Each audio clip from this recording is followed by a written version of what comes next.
Welcome to movers and shakers. दोस्तों, इस बार के इलेक्शंस में कांग्रेस का सीक्रेट वेपन ह्यूमर है। इसलिए आजकल कांग्रेस के पार्टी ऑफिस के बाहर हास्य कवियों, राइटर्स और पैरोडी लिखने वालों की लाइन लगी रहती। ये सब ऐसे ही चलता रहा तो हो सकता है नेता लोग अब सोनिया जी से पार्टी का टिकट कुछ इस तरह से मांगे। मैडम समझा करो, मैडम समझा करो, मैडम समझा करो, मैडम समझा करो। कहने के लिए कई नेता यहां, लेकिन उनमें वो बात कहां। जैसी बात कैसी खासियत जरा खुल के बता, कुछ समझी नहीं। कांग्रेस का टिकट दिला, मैडम समझा करो, मैडम समझा करो, मैडम समझा करो, मैडम समझा करो। Our guest writer actor Mushtaq Khan and child model Megha Israni. But before I give a large round of applause to Shahrukhi and the Rubber Band. जानम समझा करो, जानम समझा करो, जानम समझा करो, जानम समझा करो।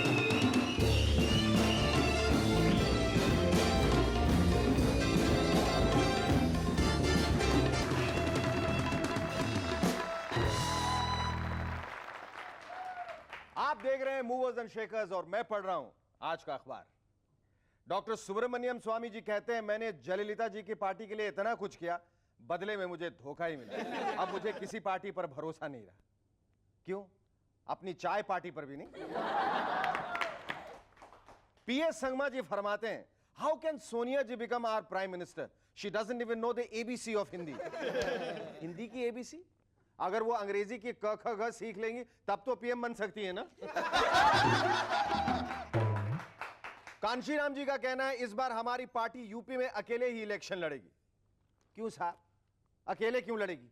दूसरी पार्टियां एक दूसरे का मुंह देखती रहेंगी क्या? सलमान खान साहब का कहना है, हम दिल दे चुके सनम में मेरे सारे सीन दमदार हैं। हाँ, एक खुशबूदार सीन को छोड़कर। प्लीज सलमान खान साहब, हम पे टेरेस खाइए। इन दिनों नरसिम्हा राव साहब काफी परेशान हैं।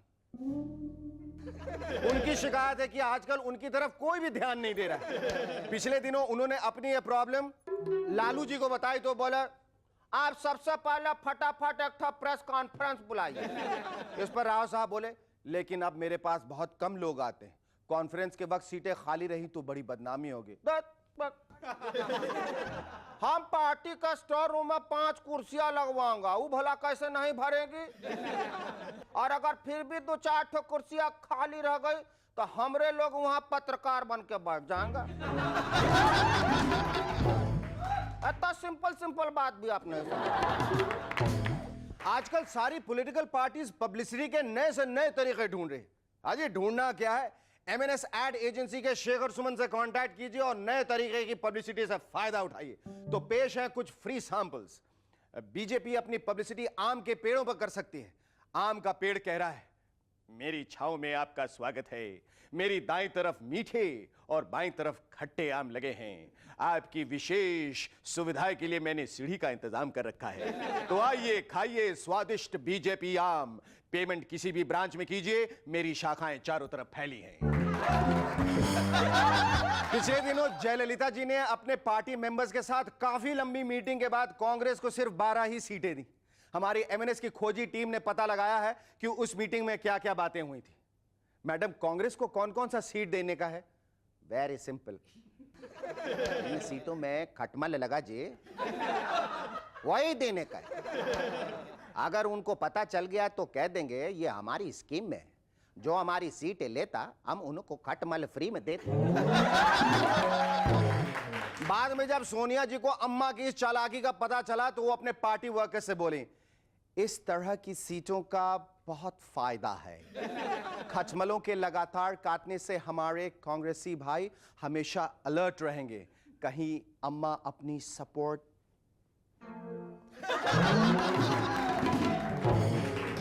और अब पेश है कुछ एमएनएस फिल्मी टाइटल्स।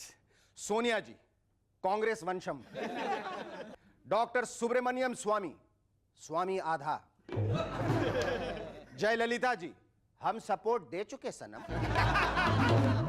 लालू जी, आप आए बिहार लाए। निर्दलीय नेता, अपनों के सौदागर। आजकल ऊटी में मिथुन चक्रवर्ती साहब अपने होटल के ग्राहकों का पर्सनली ख्याल रख रहे हैं।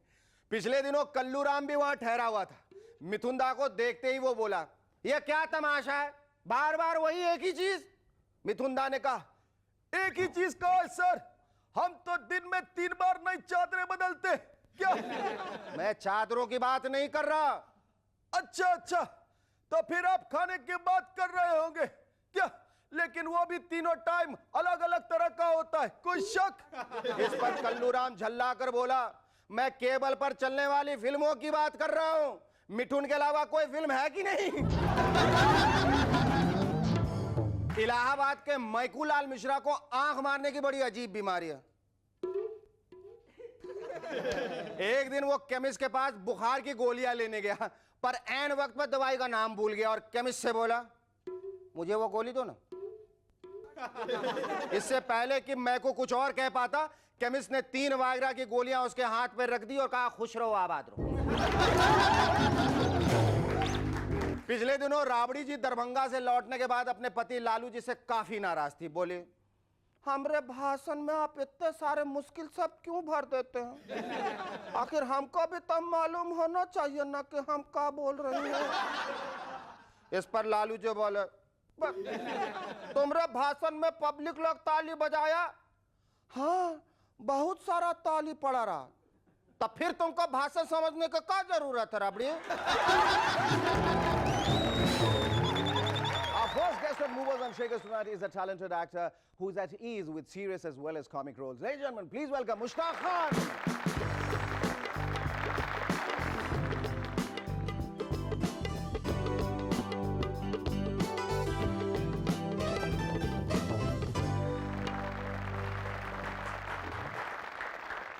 मुश्ताक भैया, ये तुम एक्टर बनके अपनी जिंदगी में कितने खुश हो और कितने ना खुश? नहीं खुश ज़्यादा हूँ। खुश ज़्यादा हूँ क्योंकि मुझे ऐसा लगता है कि अगर एक्टर नहीं बनता तो पता नहीं क्या कुछ शायद कुछ बन ही नहीं पाता। मेरे ख्याल से तुम उन चंद कलाकारों में से हो जिन्होंने एक बहुत अच्छा संतुलन बनाया है हर किस्म के रोल करने का। जी हाँ, ये बड़ी खुशी है। Serious role, comic role, intense role वगैरह वगैरह, एक बहुत ही अच्छा बैलेंस तुमने क्रिएट किया है। ये कैसे हुआ? ये कॉन्शियसली इसके प्रति तुमने काम किया या ऐसा हो गया? एक्चुअली नहीं ऐसा हो गया। और जहाँ तक इसमें सबसे ज्यादा सहयोग जो मुझे मिला वो थिएटर से मिला है, क्योंकि मैंने थिएटर बहुत किया है, स्कूल से थिएटर करता चला आया। बॉम्बे आया तो यहाँ का बहुत अच्छा थिएटर जो है, इंस्टीट्यूट जो है अपना IPTA, Indian people's theatre association. मेरे ख्याल से तुम तो बचपन से थिएटर बहुत करते थे और तुम्हारे थिएटर की शुरुआत घर से हो गई थी, क्योंकि जब माता पिता ने मना किया कि तुम्हें फिल्मों नहीं जाना या थिएटर नहीं करना है, तो तुमने अपने नाटकबाजी से उन्हें मना किया। वहीं से नाटक शुरू कर दिया। नाटक वहीं से शुरू, उसमें सफल हो गया तो मुझे लगा कि मैं सफल हो सकता हूँ, और वही नाटकबाजी जो है मुझे बॉम्बे तक ले आई। क्या है कि स्टेज पे जो सेटिस्फैक्शन मिलता है, पैसे नहीं, यहाँ पैसे मिलते हैं, वो सेटिस्फैक्शन नहीं मिलता है।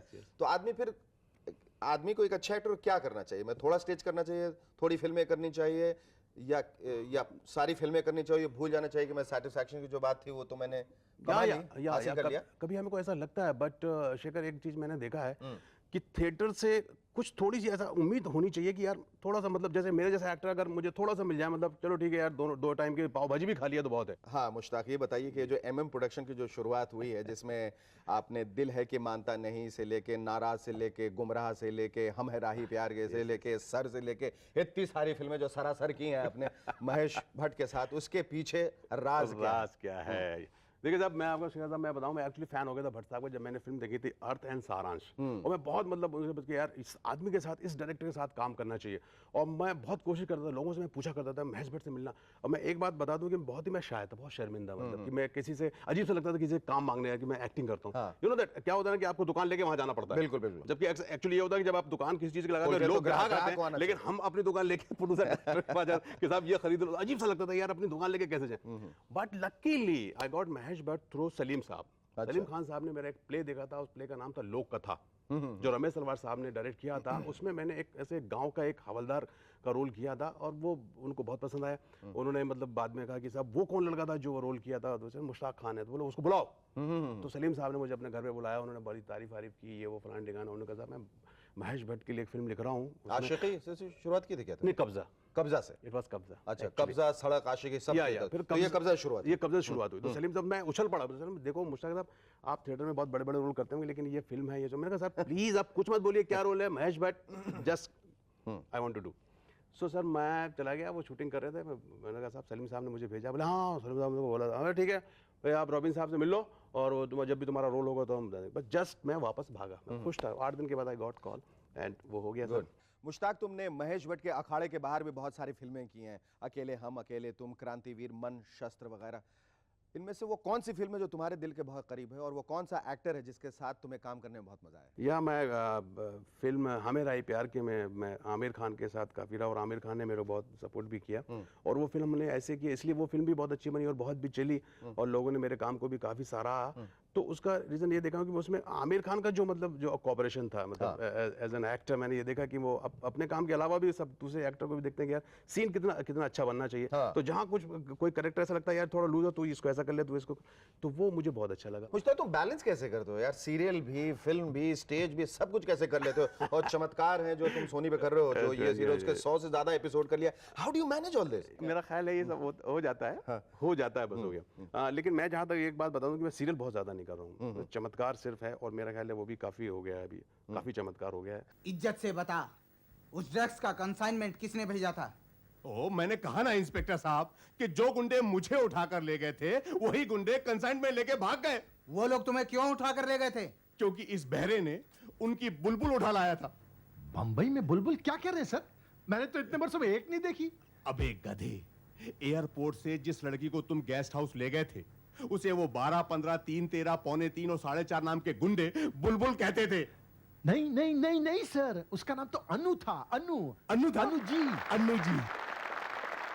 स्टेज के दौरान कभी ऐसा हुआ है कि वाइल परफॉर्मिंग, क्योंकि यही एक ऐसा मीडियम है जहां डू और डाई सिचुएशन होती है, जहां लाइन यहीं याद है फिर भी आपको प्ले को आगे ले जाना है, the show must go on, ऐसा होता है? ऐसा कई बार ऐसा हो चुका है, जैसे कि हमारे साथ, मेरे साथ ऐसा हो गया कि मैं अच्छी तरह मुझे याद है कॉलेज में मैं एक शो कर रहा था और मैं हीरो बना हुआ था। तो साहब मैं बिल्कुल कट टू कट बात करता हूँ कि जब लास्ट में जब क्लाइमैक्स आता है तो हम लोग क्या एक्चुअली पिक्चरें देख करके, फिल्में देख करके उसी के सीन बना करके खुद ही डायरेक्ट कर लेते थे। तो आपने देखा होगा जब हमारे पास यहाँ पर तो आप क्या इफेक्ट लगा देते हैं, आवाज आ जाती है। हमारे यहाँ क्या होता है कि अगर ऐसा कोई पिस्तौल की गोली अगर कुछ आवाज देनी है तो पीछे स्टेज में वो हमारे जो बैक स्टेज वर्कर्स हैं वो लगे रहते हैं बेचारे कि भाई ये डायलॉग जैसी आएगा वैसे लगा दे। सब सिचुएशन ऐसी होगी कि जैसी लास्ट में होता है विलेन को मैं पकड़ता हूं कि पापी तेरे पाप का गला घड़ा भर चुका है, अपने भगवान को याद कर, मेरे पिस्तौल से निकली एक गोली तेरी जीवन लीला समाप्त कर देगी। और मैं ट्रिगर दबाता हूं, ट्रिगर मैंने दबाया उधर से कोई आवाज नहीं आई। वो सो गया होगा यार, नहीं लगा था लेकिन फूटा नहीं। तो मैंने कहा यार ये तो बहुत गड़बड़ हो गया, क्या करूं इधर आया, नहीं ऐसा करके नाटक किया और पीछे से एक ऐसा तो प्रॉपर्टी रखी रहती उसमें से एक चाकू निकाला। पापी तो जैसे पापी को गोली से नहीं चाकू से मारूंगा। पापी अपने भगवान को याद कर और मेरा ये चाकू तेरी जीवन लीला समाप्त कर देगा। जैसे मैंने अंदर डाला ढाम से आवाज आई।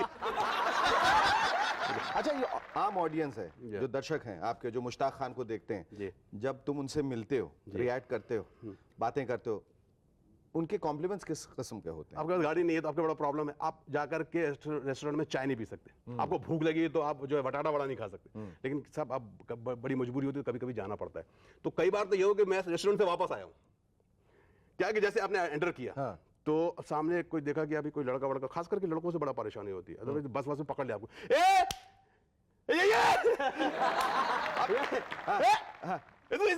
इंस्पेक्टर सर बड़ी मुश्किल जाती है यार।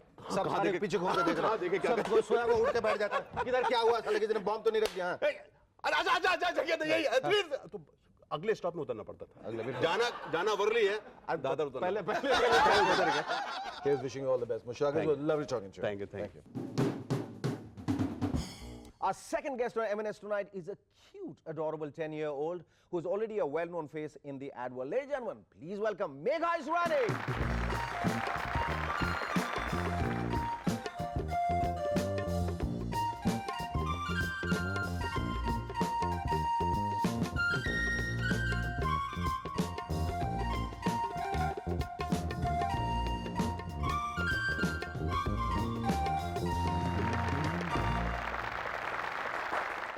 Megha, I just love your rings. You know that? They're Thanks. so beautiful. और तुम्हें ऐसा नहीं लगता कि तुम्हारे पास 20 उंगलियां रहती है तुम उनको ही भर डालती? Just look at your rings. Aren't they pretty? Just clap for it. Tell me, at such a young age, you've already done about 50 ads. Yeah. How do you feel about that? I feel happy. You feel happy. Yeah. What made you decide on doing ads? किसने कहा तुम्हें कि तुम्हें ads करने चाहिए? क्योंकि जब तो my तुमने dad- शुरुआत की तो तुम तो सिर्फ 2.5 साल की थी. Yeah. हाँ? तो किसने तुम्हें कहा?